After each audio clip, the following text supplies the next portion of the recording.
Selamat pagi, salam sejahtera untuk kita semua. Saya Widya Rizky Nugraha, NIM D10 12 15 10 70, mahasiswa Teknik Sipil Universitas Tanjung Pura. Pertama-tama saya ingin mengucapkan terima kasih atas berkat kasih karunia Tuhan Yang Maha Kuasa. Karenanya lah saya dapat menyampaikan seminar outline saya yang berjudul Analisis Kapasitas Penampang Parit Nanas Pontianak Utara.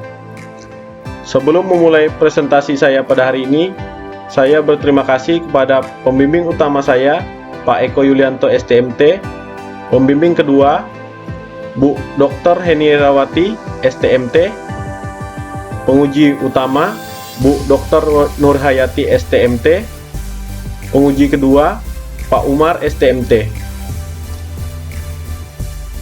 Baiklah, isi presentasi adalah sebagai berikut. Bab 1 pendahuluan, bab 2 tinjauan pustaka, bab 3 metodologi penelitian.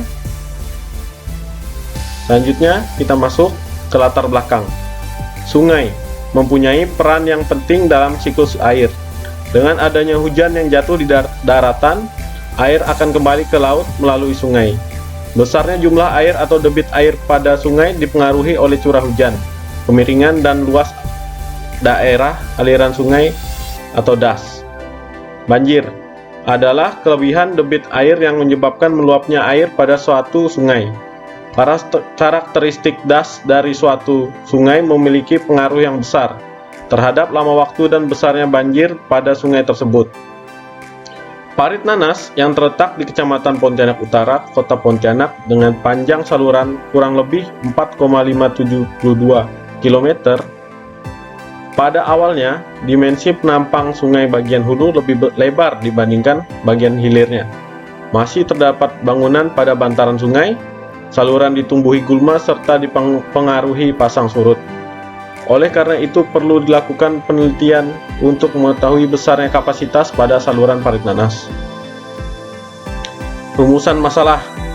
Berdasarkan dari latar belakang penelitian, pokok permasalahan yang diangkat adalah sebagai berikut. 1. Berapa besar kapasitas saluran parit nanas? 2. Berapa besar debit yang masuk ke saluran parit nanas periode ulang 2, 5, 10, 20, 50, dan 100 tahun. 3. Bagaimana tinggi muka air saat banjir? Selanjutnya, batasan masalah. Agar penelitian ini lebih terfokus dan terarah sesuai dengan permasalahan dan tujuan yang ingin dicapai, maka perlu dibuat batasan masalah sebagai berikut. 1. Data hujan yang digunakan adalah data curah hujan harian maksimum periode 10 tahun. Tahun 2010 sampai 2019. 2. Analisis debit banjir maksimum untuk periode ulang 2, 5, 10, 20, 50, dan 100 tahun. 3. Analisis dihitung dengan bantuan program komputer, yaitu dengan program HECRAS untuk analisis hidrolika. 4. Penampang melintang saluran yang ditinjau per 200 meter sepanjang saluran. 5. Tidak menganalisa erosi dan sedimentasi saluran. Tujuan penelitian. 1. Menganalisis kapasitas tampung saluran parit nanas. 2. Menganalisis debit yang masuk ke saluran parit nanas periode ulang 2, 5, 10, 20, 50, dan 100 tahun. Ketiga, mengetahui tinggi muka air saat banjir. Tinjauan pustaka. Drainase. Drainase merupakan salah satu fasilitas dasar yang dirancang sebagai sistem guna memenuhi kebutuhan masyarakat dan merupakan komponen penting dalam perencanaan kota atau perencanaan infrastruktur khususnya. Drainase yang berasal dari bahasa Inggris yaitu drainage mempunyai arti mengalirkan, menguras, membuang, atau mengalihkan air.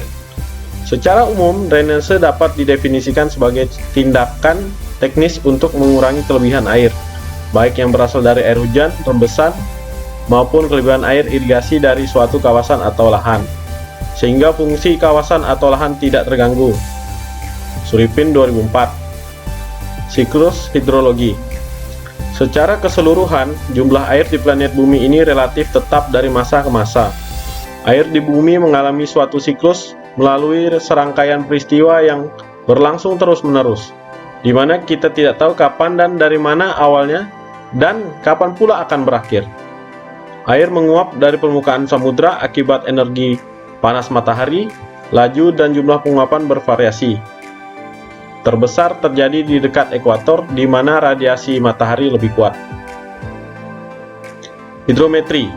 Hidrometri adalah ilmu yang mempelajari metode dan cara pengukuran air, seperti kecepatan, debit penampang aliran, fluktuasi muka air atau pasang surut, rambatan dan jangkauan pasang surut. Data hidrometri sangat diperlukan dalam analisa dan perencanaan yang berhubungan dengan irigasi dan drainase. Hidrolika. Hidrolika adalah suatu ilmu yang mempelajari tentang sifat-sifat dan hukum yang berlaku pada zat cair, baik zat cair itu diam atau bergerak, yang mempelajari perilaku aliran air secara mikro maupun makro. Aliran saluran terbuka. Saluran terbuka merupakan saluran air di mana air mengalir dengan muka air yang bebas pada semua titik di sepanjang saluran. Tekanan air di permukaan air adalah sama atau tekanan atmosfer. Pada saluran terbuka, variabel aliran sangat tidak teratur baik terhadap ruang ataupun terhadap waktu. Metodologi penelitian. Gambaran umum lokasi penelitian dapat dilihat pada gambar 3.1 peta penutup lahan di lingkungan hunian.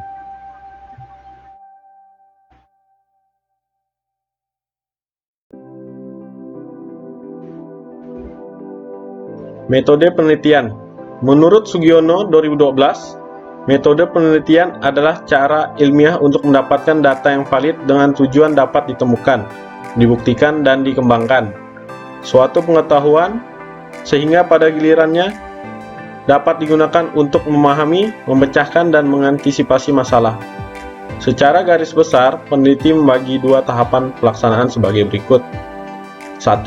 Tahap awal dari penelitian adalah pengumpulan data antara lain data sekunder, data hidrologi. 2. Analisis data.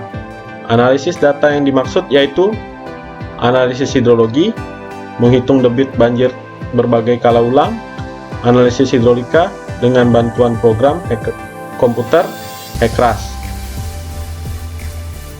Agar penelitian ini dapat berjalan baik serta tidak menyimpang dari maksud dan tujuan yang akan ditinjau, maka jalannya kajian penelitian ini dilaksanakan menurut diagram alir di bawah ini.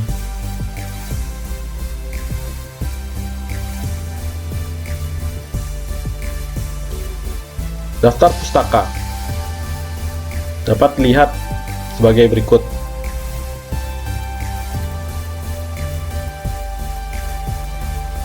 Baik, sekian dan terima kasih.